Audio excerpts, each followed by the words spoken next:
On a des micros qui vont parcourir la salle, vous levez la main, vous posez vos questions, vous dites ce que vous avez pensé du film. Je vais juste poser la première question à Gilles Lelouch. Comment est venue cette idée de mettre cette bande-là dans l'eau? Ça s'appelle fumer de la marijuana, ça. Non, je plaisante. C'était une envie. En fait, j'avais envie de parler d'hommes entre, on va dire, 40 et 55 ans, qui faisaient dans le film, un peu abîmés, un peu écorchés, un peu arrivés au bout de tout, qui n'ont pas réussi à accomplir leurs rêves, ou d'enfance, ou d'adolescence, ou les rêves qu'on peut nous mettre dans la tête, bien malgré nous. Et en parallèle de ça, il y a toujours quelque chose que j'ai trouvé assez admirable, c'est des gens qui font du sport en amateur, qui peuvent faire du foot par exemple, qui partent de chez eux un lundi à 21h, il fait nuit, il fait froid, et ils vont jouer. Et je pense qu'il y a autre chose que le sport là-dedans, il y a une volonté de sortir de chez soi, d'avoir une curiosité de rencontrer les autres sur les terrains de foot, de rugby, ou que sais-je, il y a toutes les catégories socio-professionnelles qui se retrouvent. Les gens partagent, les gens jouent, se parlent, après dans les vestiaires, peut-être après aussi au bar en allant boire une bière, j'en sais rien. En tout cas, il y a quelque chose qui me touche beaucoup là-dedans, parce que moi je suis intimement persuadé, je souscris totalement à l'idée de vivre en collectif, et que de vivre à plusieurs, en s'écoutant, sans cynisme, sans jugement, avec bienveillance, moi me semble être la meilleure façon de vivre bien. Et je voulais justement vous montrer des personnages assez seuls au début du film, dans leur turpitude, dans leurs inquiétudes, dans leur mal-être, et puis ensuite une certaine euphorie quand ils sont ensemble et qu'ils se voient et qu'ils se parlent et que ça devient beau entre eux. Guillaume Canet, il a eu du mal au convaincre de passer tout un film en maillot de bain et dans l'eau. Je l'ai payé déjà. L'argent, toujours. Non, il n'a pas eu de mal à me convaincre. Non, c'était écrit comme ça. Quand on lit le scénario, on sait bien qu'on va finir en maillot. Mais non, c'était... Moi, j'étais très touché par ce personnage. Prenez le micro. J'ai trop parlé. J'étais très touché par ce personnage de Laurent qui est un personnage assez complexe, quoi, qui évolue au fur et à mesure. Mais ouais, il n'a pas eu beaucoup de mal à me convaincre. Bonsoir, bravo déjà, super film. Moi j'ai deux questions. Pourquoi la natation synchronisée? Et deuxième question, c'est peut-être plutôt pour Guillaume Canet. Ça représente combien de mois d'entraînement? Et surtout comment c'était, comment on s'entraîne pour pouvoir tourner ces scènes, notamment la dernière qui se passe dans la piscine? Alors la natation synchronisée, c'est vrai que ça me paraît étrange, mais je voulais trouver un sport qui soit original, qui soit marginal, un sport dont on peut éventuellement se moquer, parce que pas très viril, mais qui ferait que voilà, ça allait souder encore plus mon groupe. Et puis il y a dans cette discipline quelque chose un peu à la fois désuet, ringard et en même temps très beau, et qui peut être moderne aussi. Donc voilà, je trouve qu'il y a quelque chose d'assez poétique, un peu comme dans les comédies musicales, et je trouvais que ça correspondait bien au film, c'est-à-dire d'avoir un quotidien assez plombé comme ça, et puis tout d'un coup d'avoir le quotidien sublimé par cette discipline. C'est pour ça je fais des effets sur la chorégraphie finale, de lumière, de style de caméra, etc. Parce qu'en fait, j'avais envie de plonger tous ces gens dans quelque chose qui les dépasse, et dans une vraie beauté, dans un vrai élan, et je trouvais que la natation synchronisée, ça s'y prêtait bien, voilà, effectivement. Et en plus, parce que je suis tombé sous les conseils d'un de mes producteurs, sur un doc qui passait sur Arte, sur des Suédois qui faisaient de la natation synchronisée masculine, et honnêtement, même si j'avais réfléchi pendant 10 ans, 24 sur 24, j'aurais pas trouvé ça. Quand j'ai vu le documentaire, je me suis dit, mais c'est exceptionnel, et je suis parti bien en tête sur cette discipline-là. Ouais. Et il y avait, je fais des réponses hyper longues, il y a une image qui m'est tout de suite venue en fait en pensant à la natation synchronisée, c'est cette image où ils se prennent les mains comme ça tous, parce que ça représentait exactement ce que je voulais raconter d'une chaîne humaine de partage. Voilà, donc ça a été mon choix. Combien de mois d'entraînement? Je sais pas combien, je sais pas, 2 mois? Non? 2-3 mois? 4. C'est clair. On a travaillé à l'INSEP en fait, avec tous les comédiens. sauf Benoît qui s'entraînait en Belgique, lui. Et donc voilà, ouais, on a cassé la glace, on a brisé la glace assez rapidement, parce qu'on s'est tous retrouvés en slope assez rapidement. Et puis ben ouais, on a travaillé avec une coach qui, je pense, au départ était vraiment déprimée. Elle s'est dit ça va pas le faire du tout. Je me rappelle même la tête de Gilles la première fois qu'il est venu au premier entraînement et qui s'est demandé si justement c'était peut-être une bonne idée d'avoir fait la natation synchronisée. Parce que c'est hyper balèze. L'air de rien, je vais essayer dans une piscine juste de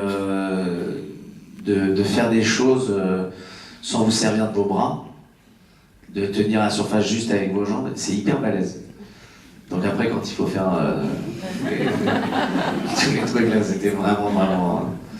Et moi j'avais la chance d'être un peu sportif. Donc du coup, c'est moi qui devais me taper tous les trucs un peu compliqués, genre les sauts périlleux, les plongeons. Donc j'avais double ration au niveau de l'entraînement. Mais non, mais ça va. Mais c'est vrai que c'était assez surprenant parce qu'il y avait des gens qui s'en sortaient très très bien et on s'attendait pas forcément à que ce soit les gens qui nagent le mieux en fait.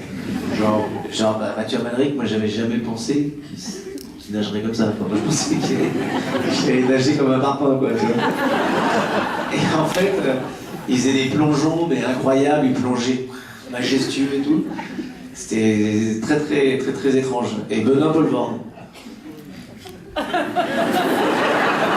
c'est vrai, Benoît, on s'imagine pas forcément que Benoît soit un grand nageur.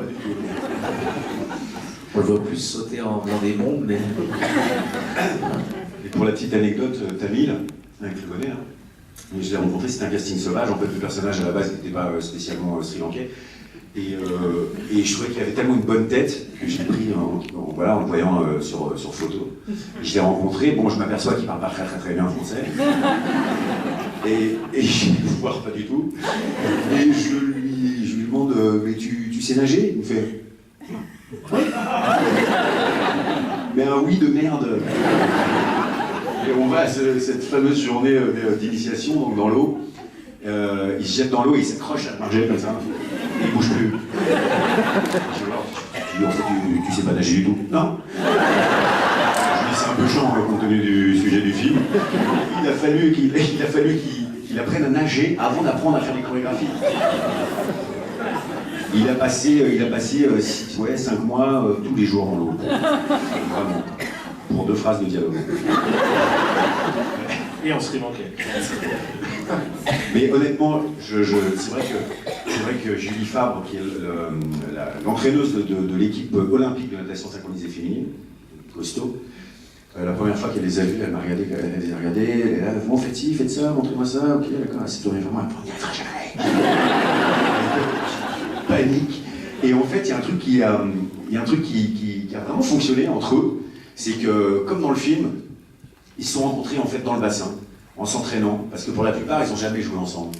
Donc ils se sont rencontrés dans ce bassin, puis ensuite dans les vestiaires, puis ensuite ils allaient boire des coups. Et donc moi, j'ai vu naître cette bande comme si c'était des répétitions du film en fait. Et Julie Fabre m'a appelé au bout de 2-3 semaines en me disant, écoute, ils s'entendent vraiment bien, ils sont hyper volontaires, il y a vraiment un truc qui se passe, en fait je pense qu'on va pouvoir y arriver.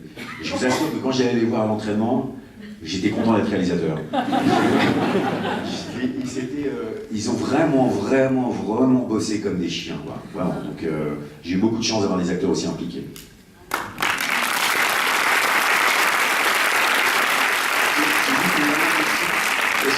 Je voudrais juste dire un truc.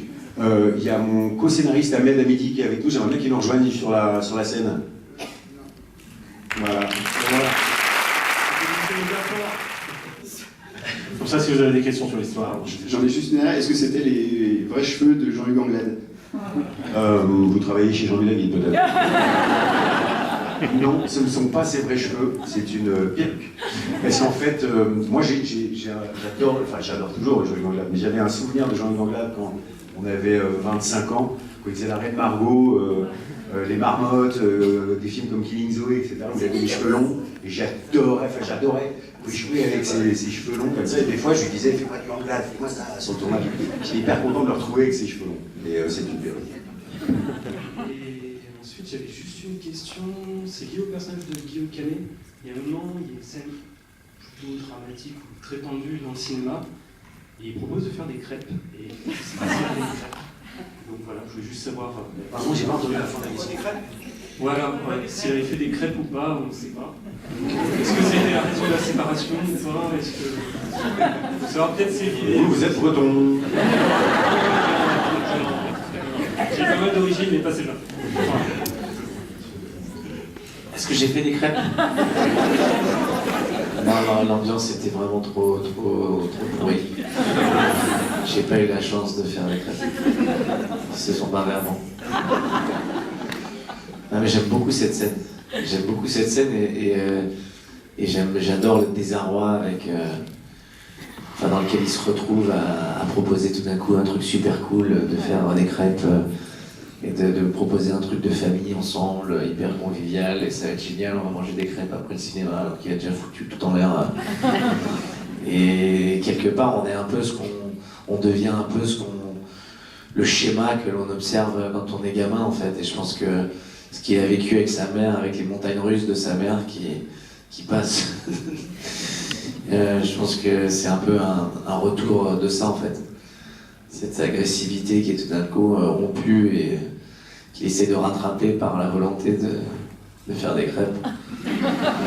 C'est un peu le caractère de sa mère, quoi. Non, mais justement, dans le film, je trouvais que c'était plutôt bien décrit. Chaque personnage avait son moment pour expliquer à la fois ses défauts, à la fois ses tares ou sa situation. Donc ça encore, c'était plutôt bien fait. Après, je ne sais pas combien de temps le film a duré, mais je ne l'ai pas vu passer. Et ensuite, ma deuxième et dernière question, c'est juste où il s'entraîne en fait pour aller courir. Ça se passe où? Parce que je trouve ça super joli. C'est à Grenoble. Ok. C'est à Grenoble, c'est dans le route qui mène aux stations de ski, en fait, qui sont vraiment en bas des montagnes. Et ouais, c'est vraiment magnifique. Ouais. Et je voulais tourner à Grenoble, tous les extérieurs, etc. Parce que je trouvais très intéressant d'avoir cette ville avec des montagnes en extérieur, enfin en profondeur plutôt, pardon. Et puis il y a un truc un peu, voilà, quand on est à Grenoble, on a l'impression d'être un peu enfermé, d'être un peu étouffé par les montagnes. C'est à la fois beau et un peu flippant, et au même titre que, voilà, comme mes personnages, je voulais un environnement un peu étouffé. Non mais ça tombe bien, je vais déménager là-bas, donc... Merci. Alors,